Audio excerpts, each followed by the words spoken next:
Hello বন্ধুরা, তোমরা সবাই কেমন আছো? আশা করছি ভালো আছো। তোমাদের আশীর্বাদ আর ভালোবাসায় আমরাও অনেক ভালো আছি। তো নতুন একটা দিনের সাথে নতুন একটা ভিডিওর সাথে তোমাদের সবাইকে স্বাগত জানাচ্ছি।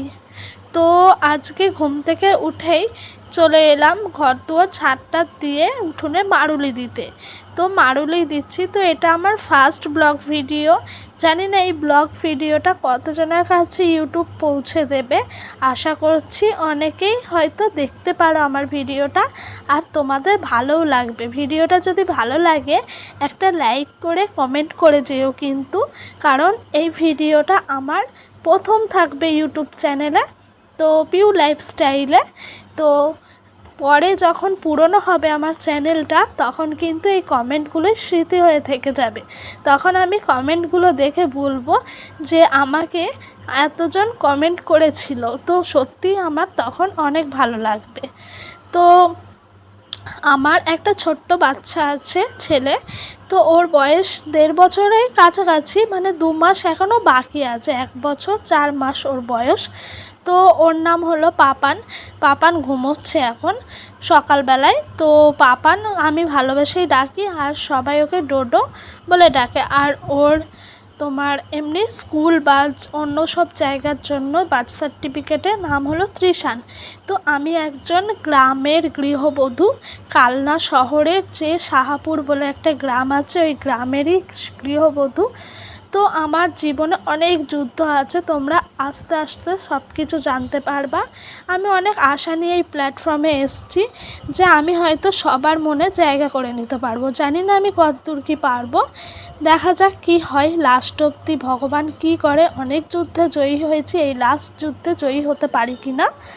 তো আমার গ্রাম্য পরিবেশ সব কিছুই তোমাদের সঙ্গে তুলে ধরবো। তো ডোডো এখনও ঘুমাচ্ছে জানো তো, ওর পাপার সাথে। আমি উঠেই সোজা চলে এলাম কুয়োর পাড়ে বাসন মাজতে। তো তোমাদের সঙ্গে কথা বলতে বলতে আমার অনেকটাই কাজটা এগিয়ে গেছে।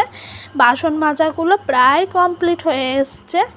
তো কালকে রাতে সেরকমভাবে বাসন হয়নি, ওই কড়াই ছিল আর কটা টুকটাকি বাসন ছিল। তো আমার জানো তো, আমার এই গ্রাম্য পরিবেশটাকে খুব ভাল লাগে। এই যে কুয়োর পাড়, যারা হয়তো টাউনে থাকো তোমরা হয়তো বুঝবা না যে এগুলোর মর্ম কী, কিন্তু আশা করি অনেকেই ফিল করো, অনেকেই বুঝতে পারো যে এইগুলো মানে কী অনুভূতি। তো যে যেখানে থাকো সেখান থেকেই আমাকে কিন্তু কমেন্ট করবা। আর যারা যারা সাবস্ক্রাইব করবে তারা প্লিজ আমাকে কমেন্ট করে যেও, কারণ আমি জানতে পারবো যে আমার শুরুর দিন থেকে কোন কোন দিদিরা আমার পাশে আছে। তো তোমাদের সাথে কথা বলতে বলতে আমার বাসন মাজা হয়ে গেছে।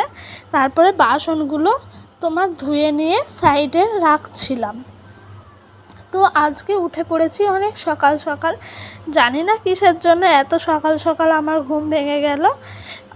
আর উঠে না শুনি খালি পাখির কলরব, কত কিছু, কি ভালোই না লাগে তাই না বলো। তো এভাবেই চলতে থাকে আমার রোজ সকালকার রুটিন। তারপর সব কাজকর্ম সেরে নেওয়ার পর ডোডোর জন্য দুধ গুলিয়ে নিলাম। তারপরে আমি চা খেতে চলে এলাম। আমার শাশুড়ি মাই চা বানায় রোজ, উনি আমাকে চা দেয়, কারণ সকালে সব কাজকর্ম করে ছেলে নিয়ে আর পেরে উঠি না জানো তো, হাঁপিয়ে যায়। তো একটা টোস্ট বিস্কুট নিয়ে চা খাচ্ছিলাম। আর এইদিকে দেখো আমার বরমশাই মাছ নিয়ে নিয়েছে, রুই মাছগুলো জানো তো, কোনো মাছই জ্যান্ত থাকলে আমি না কাটতে পারি না, সেই জন্য মাছ কিনেই আমার বরমশাই আগে 1 মুঠো মতো নুন দিয়ে দেয় মাছের মধ্যে, যাতে মাছগুলো তাড়াতাড়ি করে মরে যায়, জ্যান্ত না থাকে। তো এই যে এই দেখছো কচু পাতাটা, এটা আমাদেরই বাড়িতে হয়েছে, দুধমান কচু।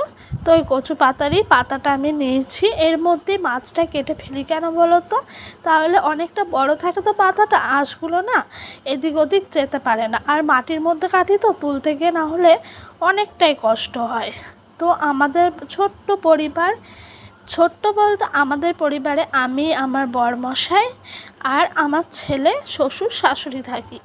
এই হলো আমাদের পরিবার। তো আমি আমার এই গ্রাম্য পরিবেশ সব কিছুই খুব ভালোবাসি। আমার শ্বশুর বাড়ি গ্রামে, কিন্তু আমার বাপের বাড়ি একদমই টাউনে, প্রপার টাউন যেটা বলতে পারো, তো ওইরকমই জায়গায়। তো আমার মাছ কাটাটা জানো তো কমপ্লিট হয়ে গেছিলো। তারপরে কুয়োর পাড়ে মাছগুলো নিয়ে এলাম আর আঁশটা বাঁশবাগানে গিয়ে ফেলে দিয়ে এসেছি। তো এই যে মাছের আঁশগুলো ভালো করে ছাড়িয়ে নিচ্ছিলাম। আর জানো তো মাছের আঁশ ছাড়াতে গেলে না আঙুলের মধ্যে অনেক ঢুকে যায়, বের করতেও হয়। তো মানে কি বলবো, এক এক সময় অনেক ব্যথা করে। তোমরা কে কীভাবে মাছের আঁশ পরিষ্কার করো আমাকে একটু কমেন্ট করে জানিও তো প্লিজ। তো তারপরে আমার বরমশাই কলমির শাক নিয়ে এলো, বাড়ির মধ্যেই বিক্রি করতে এসেছিলো উঠানের ওপর দিয়ে। বললো এক মাসি যে শাক নেবে, শাক আছে, উনি রোজই শাক দিয়ে যায়, এই যে কলমির শাক। তো আমার বর বলছে শাকটা নিয়ে নিই, তাহলে আর কোনো চিন্তা থাকবে না যে আজ কি রান্না হবে না হবে। এর জন্য দুয়াটি কলমির শাক নিয়ে নিল। তো এই শাকগুলো খেতে আমার সত্যিই খুব ভাল লাগে, খুব পছন্দের একটা শাক কলমির শাক। আর এগুলোকে স্পেশালি বলা হয় মাঠ কলমি। তো তোমরা কি বলো এই শাকগুলোকে আমাকে একটু বলো তো। আর জানো তো আমার না সকাল সকাল সব কিছু কাজকর্ম শেষ করে নিতে ভালো লাগে। তো তারপরে এই কাপড়টা না সকালেই ধুয়ে দিয়েছিলাম, ধুয়ে তারে আমার বরমশাই মিলে দিয়েছিল।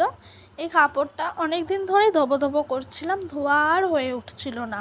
তো আজকে তোমার ইজি যেইগুলো বলে ওই সার্ফগুলো এনে ওই দিয়েই ধুয়ে দিলাম কাপড়টা। ওই সার্ফের জন্যই আরও জানো তো ধোয়া হচ্ছিল না, আজ আনবো কাল আনবো করে করে। তো আমাদের তো এমনি সানলাইট সার্ফ আমরা ইউজ করে থাকি, তো সেই জন্য হচ্ছিল না। আজ সকাল সকালই সব কাজকর্ম হয়ে গেছে, সবজি টবজি কাটা, আমার যেটুকু কাজ থাকে সেটুকু আজ সময়ের মধ্যে আমি গুছিয়ে দিয়েছি। তো এই শাড়িটা গুছাচ্ছিলাম। আর জানো তো আমার মায়ের কথা খুব মনে পড়ছিল। আমার বাবা নাই, আমার মা একা থাকেন। তো বাড়িতে আমার বাপের বাড়ি কাটোয়ায়, আর আমি তো বললামই আমার শ্বশুর বাড়ি কালনায়। তো অনেকটাই দূর, বলতে খুব একটাও দূর না, 1 ঘন্টা থেকে 1.5 ঘন্টার রাস্তা ট্রেনে। আর টোটাল যদি হিসাব করা হয় 2 থেকে 2.5 ঘন্টার রাস্তা। তো সত্যি খুব মনে পড়ছিল, কারণ আমি এই শাড়িটা পরে বাপের বাড়ি থেকেই বাড়ি আসার সময় এসেছিলাম। তো কি আর করা যাবে, তাই না বলো, মেয়েদের তো জীবন।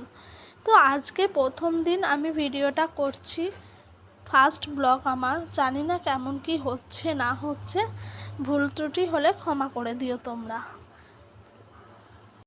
তো কাপড় টাপড় কাচার পরে আমি এইদিকে চলে এলাম রান্না কি হয়েছে দেখতে। তার মধ্যে আমার বরমশাই শ্বশুর মশাই দুজনারই খাওয়া হয়ে গেছে, ছেলেকে খাইয়ে টাইয়ে আমি খেতে এসেছি। তো এই যে এখানে কলমির শাকটা ভাজা করেছেন আমার শাশুড়ি মা, আর মাছের ঝোল করেছে, একদম পাতলা লাইট খাবার।